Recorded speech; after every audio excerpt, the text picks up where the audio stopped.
Sir మీ పాటలకి ఎంత craze అయితే ఉంటుందో ఎస్పెషల్లీ మీ వాయిస్తో మీరు పాడిన పాటలకి అంతే క్రేజ్ అనేది ఉంటుంది సార్. చాలామంది కూడా మీ పాటలకి అదొక సెపరేట్ ఫ్యాన్ బేస్ ఉంది. మీరు నమ్మినా నమ్మకపోయినా మా అందరి కోసం ఒక్కసారి అవునని అంటావో కాదని అంటావో ఒక్కసారి. అవునని అంటావో మరి కాదని అంటావో ఏమంటావో ఏమో నన్న సందేహంతో ఏమని చెప్పాలో నీకేమని చెప్పాలో తెలియక సతమతమవుతోంది నా మనసెంతో అటో ఇటో ఎటో మరి తేలని నిమిషంలో ఎలా చెప్పనమ్మ నాలోని ప్రేమను ఎలా చూపనమ్మ నా ప్రేమను అని. లైవ్లో వింటుంటే ఇంకా హ్యాపీగా ఉంది సార్ నాకు. Thank you so much sir. రీసెంట్గా మీరు అంటే మ్యూజిక్ సైడ్ కూడా వెళ్ళి సంపూర్ణ భగవద్గీత మా అందరికీ కూడా చాలా అంటే ఈజ్ చేసేసారు, దాన్ని సింప్లిఫై చేసేసారు.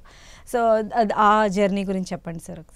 అంటే భగవద్గీత యూత్కి చేరాలి అనే ఉద్దేశంతో సంస్కృతం శ్లోకాలు ఏమీ లేకుండా ముందుగా భగవద్గీత అంటే ఏంటి, భగవద్గీత మీనింగ్ ఏంటి. ఇప్పుడు రామాయణం తెలియాలనుకోండి, రామాయణం 24,000 శ్లోకాలు ఉన్నాయి కాబట్టి ఆ శ్లోకాలన్నీ చదివి రామాయణం చదవం కదా. ఫస్ట్ రామాయణం కథ ఏంటి తెలుసుకుంటాం. అలాగా భగవద్గీత మొత్తం 700 శ్లోకాలు, 18 అధ్యాయాలు. దానిలో ఏముంది, ఆ తాత్పర్యం ఏంటి, జిస్ట్ కాదు, మళ్ళీ మొత్తం ప్రతి అక్షరం తాలూకా అర్థం ఏంటి, ఆ 700 శ్లోకాలు ప్రతి అక్షరం అర్థం ఏంటి, ప్రతి శ్లోకం తాలూకా అర్థం ఏంటి అనేది మొత్తం 700 శ్లోకాల తాత్పర్యం యూత్కి అందాలి అనే ఉద్దేశంతో శ్లోకాలు లేకుండా ఓన్లీ తాత్పర్యం చేశాను నేను. అది thankfully it's going like viral అన్నమాట. అండ్ చాలా మిలియన్ వ్యూస్ అంటే ఆల్ చాప్టర్స్ కలిపి ఒక వీడియో చేస్తే అది 3.5+ మిలియన్ వ్యూస్ ఉన్నాయి. ఎవ్రీ డే 10,000 to 15,000 జనం చూస్తూనే ఉన్నారు. అయితే ఏంటంటే నాకు ఇది భగవద్గీత అనేది యూత్కి టార్గెట్ చేశా. ఎందుకంటే యూత్కి అర్థం అవ్వాలి ఫస్ట్ భగవద్గీతకి సింప్లిఫైడ్ తెలుగుతోటి యూత్కి అర్థమైతే అది నెక్స్ట్ జనరేషన్కి పాస్ ఆన్ అవుతూ వెళ్తుంది. మధ్యలో ఘంటసాల మాస్టరు 50 సంవత్సరాల క్రితం చేశారు, అది అది వింటూ ఉన్నాం. కాకపోతే మధ్యలో ఒక 2 generations అంత బాగా వాళ్ళ వరకు వెళ్ళలేదు.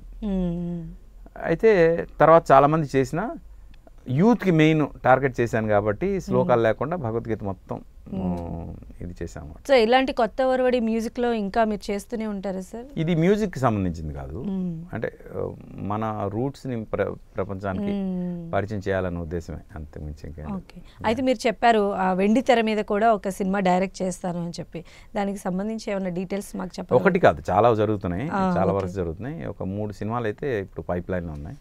ఏది ముందు వస్తుంది ఏది తర్వాత వస్తుంది తెలియదు కానీ బట్ ప్రతిదీ ఒకదాని తర్వాత ఒకటి వస్తుంది. అంటే కొత్త వాళ్ళతోనే చేస్తారా లేకపోతే ఎవరైనా స్టార్తో డైరెక్ట్ చేస్తారా ఆర్పి గారు?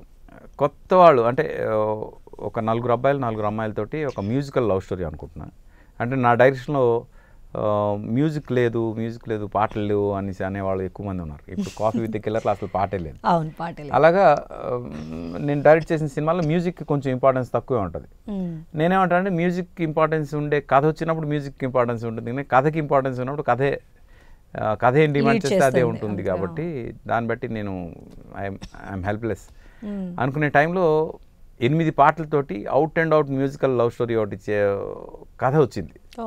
అంటే ఆ థాట్ ఇంకా ఆబ్వియస్గా కథే డిమాండ్ చేస్తుంది కాబట్టి మంచి మ్యూజిక్ తోటి ఆ కథ రాబోతుంది. ఓకే సార్, ఎలా అనిపిస్తుంది సార్ అంటే డైరెక్ట్ చేసేటప్పుడు కొత్త వాళ్ళతో చేయడం అనేది కంఫర్ట్ ఉంటుందా, మీరు అనుకున్న అవుట్పుట్ వస్తుందా, లేదా ఒక కమర్షియల్ ఎలిమెంట్స్ ఉన్నటువంటి వాళ్ళని తీసుకొని డైరెక్ట్ చేయడం బెస్ట్ అంటారు మీ ఒపీనియన్? అంటే కథ ఎవరిని డిమాండ్ చేస్తుంది. ఇప్పుడు ఒక tender love story commercial demand ఉన్న ఆర్టిస్టులను పెట్టి చేసామనుకోండి, జనం యాక్సెప్ట్ చేయరు. ఆ స్టోరీ బట్టే ఉంటుంది. ఆ స్టోరీ టెండర్గా ఉండాలి అంటే కొత్త వాళ్ళతో వెళ్తే బాగుంటుంది. అది మనం సెలెక్ట్ చేసేటప్పుడు కొన్ని 100 మందిని చూసి వాళ్ళు బెస్ట్ని సెలెక్ట్ చేస్తాం కాబట్టి వాళ్ళ వల్ల మనకు ప్రాబ్లం ఉంటుంది.